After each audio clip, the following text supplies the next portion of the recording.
No doubt we are going to miss the Winter family. But isn't it great to realize that whether you cross the border into Wisconsin, not too far from here, or you leave the borders of our country and go somewhere else, God not only goes with you, but He's already there. And He's already been working. We've been in a series entitled Waiting on God. And today we're going to talk about this question. Is God ever late? You know, in His timing of things. Does it ever seem to you that, God, you could have done things a little sooner?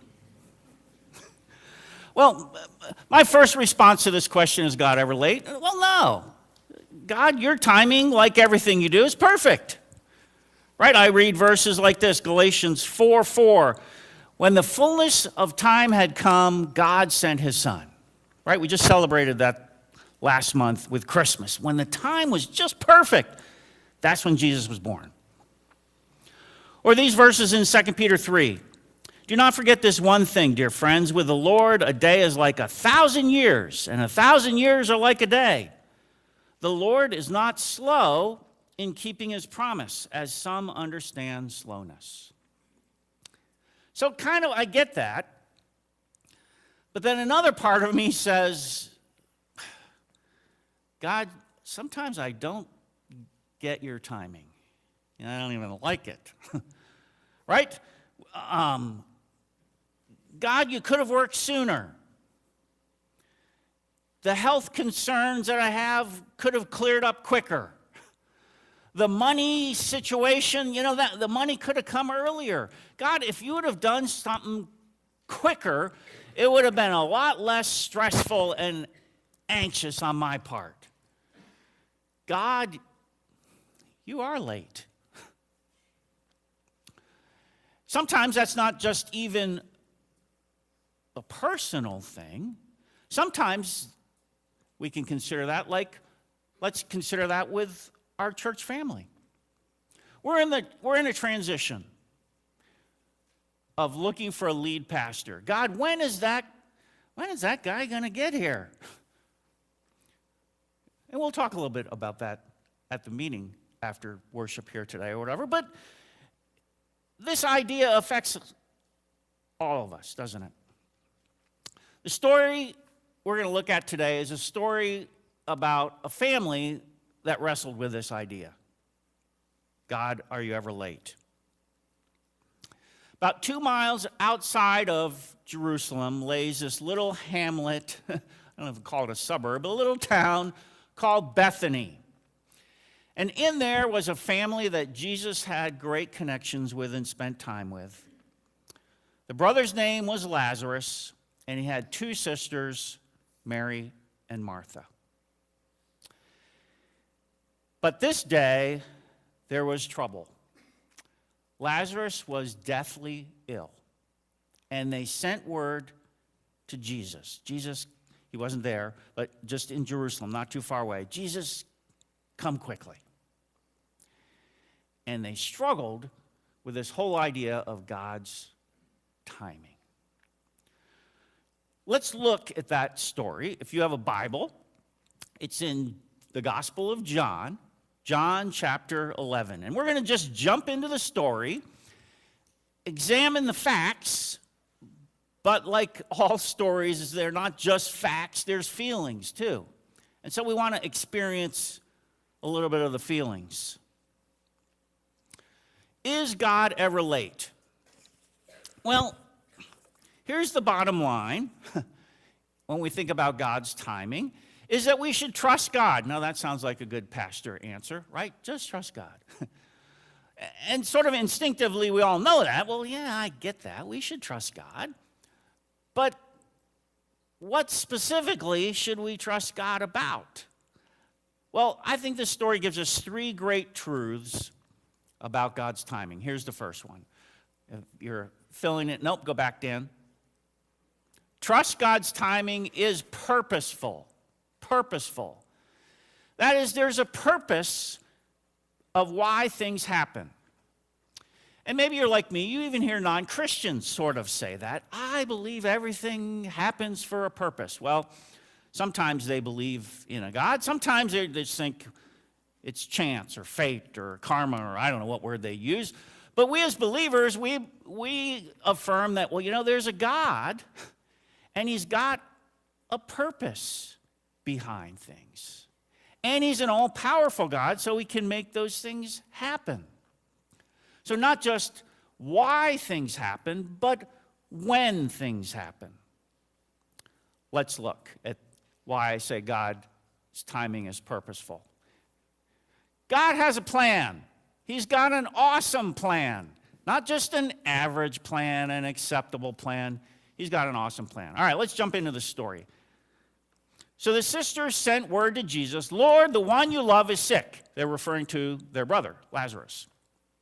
When he heard this, Jesus said, this sickness will not end in death. No, it's for God's glory, so that God's Son may be glorified through it. I'm sure the sisters assumed that as soon as Jesus heard, oh, Lazarus is sick, that he would have just dropped everything and come running. But he didn't. Now, they don't see the big picture, but Jesus has a plan. Here's what he says. Gave two purposes. That last one was that God would give the glory. Later on in the story, he says, he told them plainly, Lazarus is dead. The disciples thought he was just sleeping, and Jesus had to clarify, no, he's really dead. I know that. And for your sake, I'm glad I was not there. Really? Why? So that you may believe. So let's go to him. And sure enough, they did. So Jesus says, I've got a plan, and it's going to end up where it's going to glorify God and his Son, me, but it's also going to help you. It's going to build your faith when you see what happens.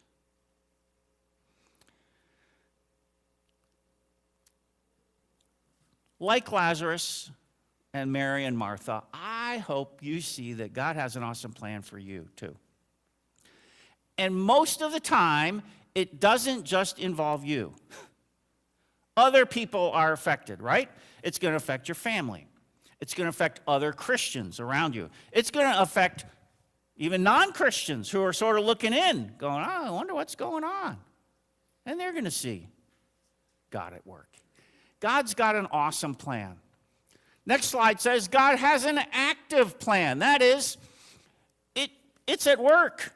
This is sort of the timing piece. Jesus is in Jerusalem, less than a day's journey away. Now, Jesus loved Martha and her sister and Lazarus. So when he heard that Lazarus was sick, he stayed where he was 2 more days. What? You know there's a problem, and you waited? What was that all about?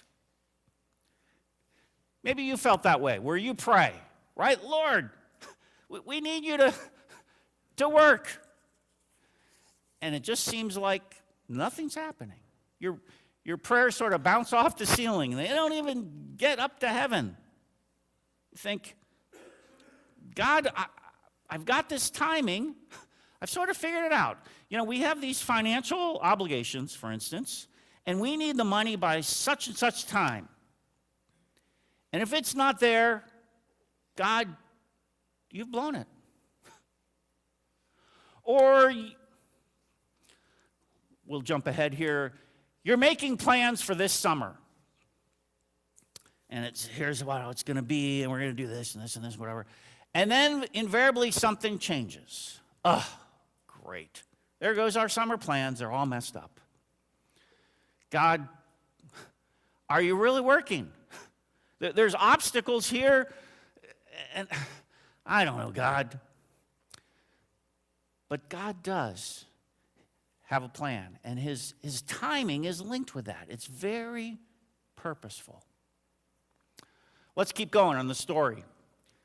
The second truth that I think we need to hold on to, is next slide, Dan, is that God's timing is personal. That is, it's not just sort of a generic plan that fits everybody all the time. It's very personal.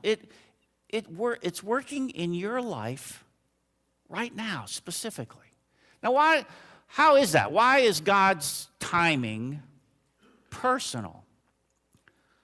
Well, the next slide says that God knows you. Let's look. He knows you. On his arrival, Jesus found that Lazarus had already been in the tomb for 4 days. So he's gone from being sick to dead to buried.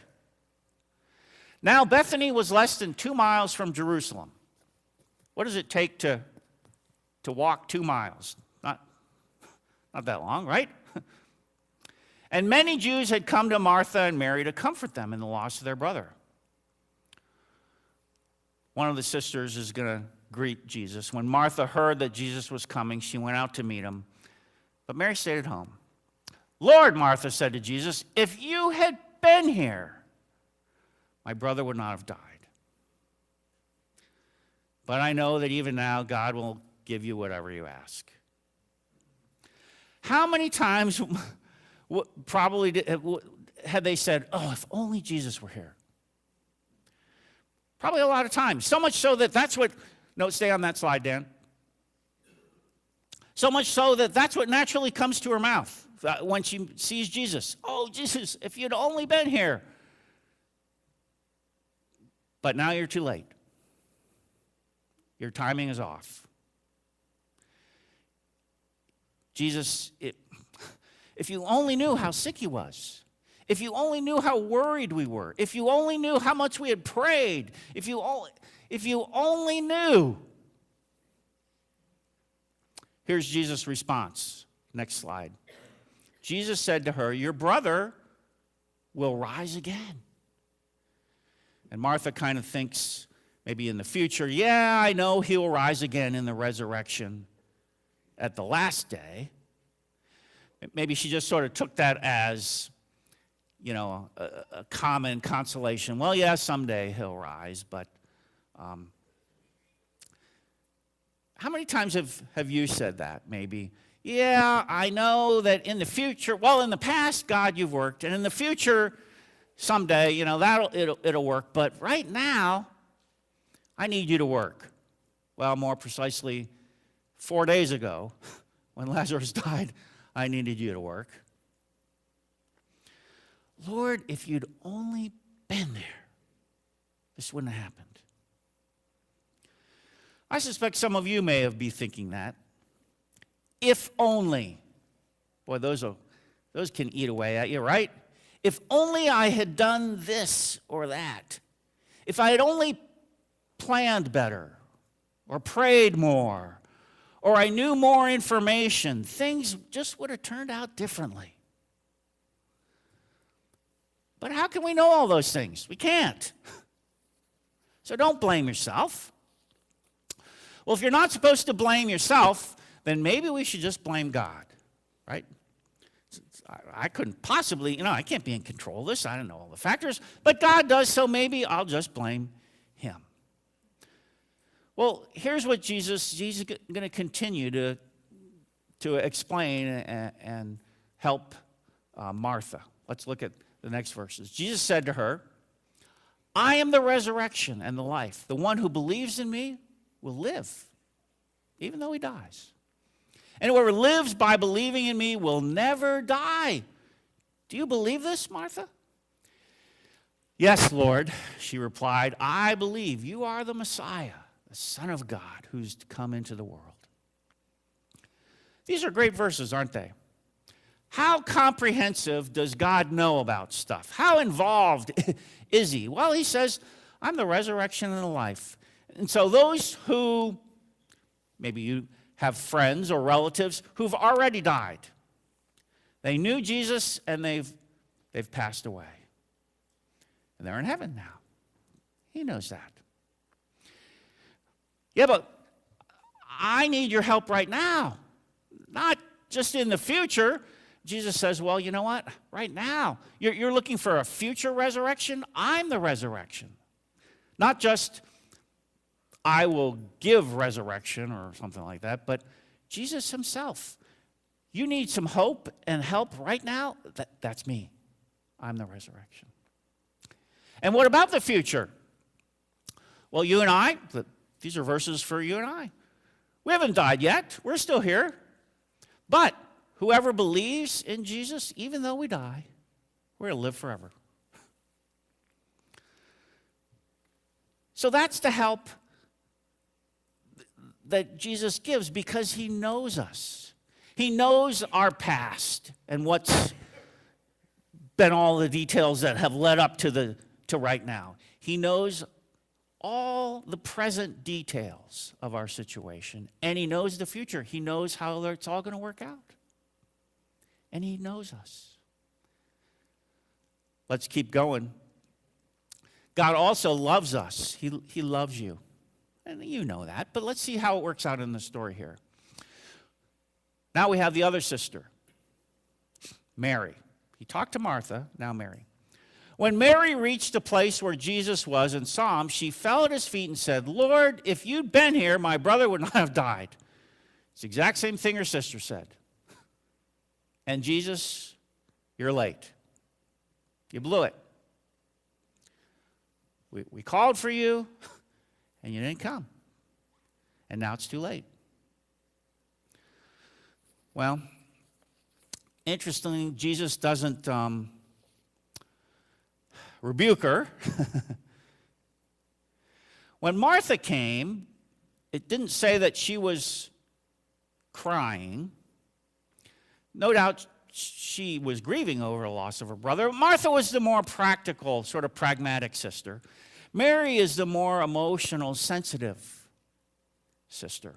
Martha needed to be reassured about Jesus as the object of her faith.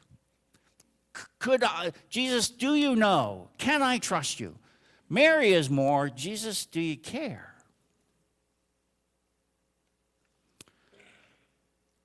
You felt that way, right? Lord, where were you? Where were you when my loved one died? Where were you when my parents got divorced? When my marriage dissolved? When I got passed over for promotion at work? Lord, where were you? And you want to know that Jesus really knows you and loves you and cares for you. Well, let's look. She kind of, not rebukes Jesus, but in a sense almost like, Jesus, you blew it. Here's what, next slide, Jesus, what does he do? When Jesus saw her weeping, and the Jews who had come along with her were also weeping, he was deeply moved in spirit and troubled. Where have you laid him?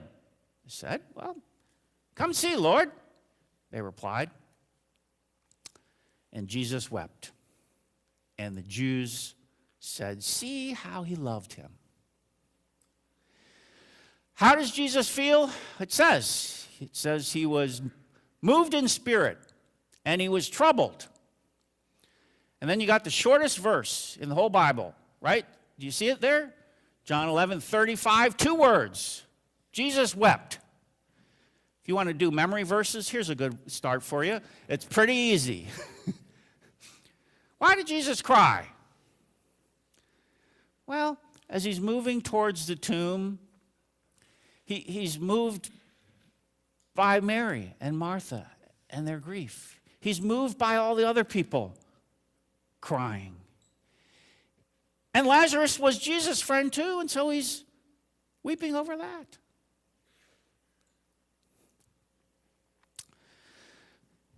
The love that Jesus had for this family was never in question. Sometimes when we're waiting, we kind of wonder about that, right? God, do you really love me? Where is your love, God? I don't see it. Well, don't question that. Hold on to that. God, you still love me. I don't understand everything, and I'm kind of waiting and wondering. But God, I'm glad you love me. So that's something we can trust. We can trust God and his timing, that it's purposeful, that it's personal, and now finally it's powerful. Let's finish the story. Many of you know how it ends. But how does it end? What happens? Does Jesus just cry and go, oh yeah, I guess I'm late, sorry? No, something more dramatic happens, doesn't it? We wonder sometimes, God, can your power work in this situation? It looks pretty desperate. Well, yeah, God and his power is stronger than our disasters. Jesus, once more deeply moved, came to the tomb. It was a cave with a stone laid across the entrance. Take away the stone, he said. But Lord, said Martha, the sister of the dead man, by this time there's a bad odor, for he's been there 4 days. Right? Remember, this is the hot Middle East. Bodies decay quicker or whatever. He's not in a coffin. He's just in kind of a rock tomb with a stone in front of it. It's going to stink. They had assumed that Jesus could do something if Lazarus was sick. They figured Jesus could heal the sick, I guess. We've seen that and heard that before. But now it's too late. Lazarus is dead. Jesus, you can't do anything now. You are late. We asked for you. We called for you. We didn't know what you were doing. And now you're here, but it's too late. Maybe you felt that way before too, right? You're at the end of your rope. It doesn't seem like God's power can do anything. It's a hole too deep to dig out of financially, maritally, emotionally, psychologically, medically, I don't know, whatever. It's a disaster, and God really can't work. I want to tell you God can. Because his power is stronger than our disasters. It's stronger than our doubts. Jesus says, did I not tell you that if you believe, you'll see the glory of God? So, all right, we'll follow Jesus. They took away the stone. And Jesus looked up and said, Father, I thank you, you've heard me. I know that you always hear me. But I said this for the benefit of the people standing here, that they may believe that you sent me. So picture the scene here. They're at the grave, and they roll away the stone, and the sisters and the other people who were wailing and crying have now stopped, and okay, what's going to happen? Jesus, who had been weeping, wipes away the tears, and now there's a certain glow in his eyes. Something is going to happen. What happens? Let's read next. When he said this, Jesus called in a loud voice, Lazarus, come out! And the dead man came out, his hands and feet wrapped with strips of linen and a cloth around his face. And Jesus said to them, take off the grave clothes and let him go. The authority of Jesus is so much that he had to use the personal name Lazarus, because if he just said, dead people, come out, all the dead people would have come out. So he says Lazarus. And he does it he's not showing off. He wants the people to realize God is at work here. And he even tells them that. That's why I did that. So sure enough, here comes Lazarus, and they unwrap him, and now the sisters are crying again. But this time for joy, right? The funeral had turned into a party. Wow. God, you can do, well, Paul says it this way in Ephesians, you can do more than we can ask or imagine. Lazarus raised from the dead. How many times do you think that story was told? Right? Has God ever worked in your life? Yeah, let me tell you. Hey, Lazarus, you kind of have a cool story. Why don't you tell about what happened? Oh, yeah, I was dead, and God raised me back. Had to have been told lots of times, right? Well, let's do this last slide, and let me tell you this last story. 2001, I had the privilege of being in Israel, and you want to kind of go to all these different places. I was with a group of 45 pastors. It was quite the group. We had a whole bus and just went from place to place. In our group, there was one guy that kind of called attention to himself, not on purpose, but he was a big guy. African-American guy, 7 feet tall, 350 pounds. Not an ounce of fat on him. We thought he was a pro athlete, because that's what he looked like. And a couple different people, even in Israel, asked him, and he says, no, I never was. He was a former Secret Service agent for President Reagan. In fact, he was there the day Reagan got shot. Well, now he pastors in inner city Minneapolis. Anyway, he kind of drew attention to himself wherever he went. You couldn't miss the guy. He was a big guy. Well, one of our days, we went to the tomb of Lazarus. And it's kind of in the hillside. It's smaller. You have to duck down to sort of get in. And it's small. There's only room for 2 or 3 people. So you kind of have to wait in line. You kind of get in, and you can take your pictures and come out.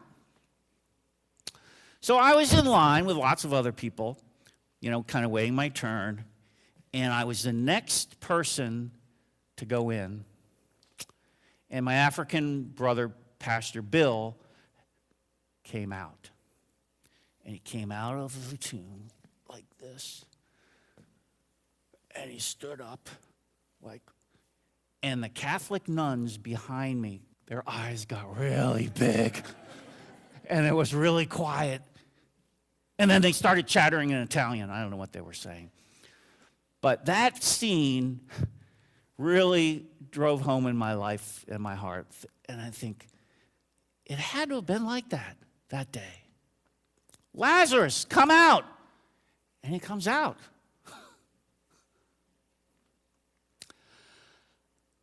As we close today, I don't know what you're asking God to do. I don't know what you're waiting on God for.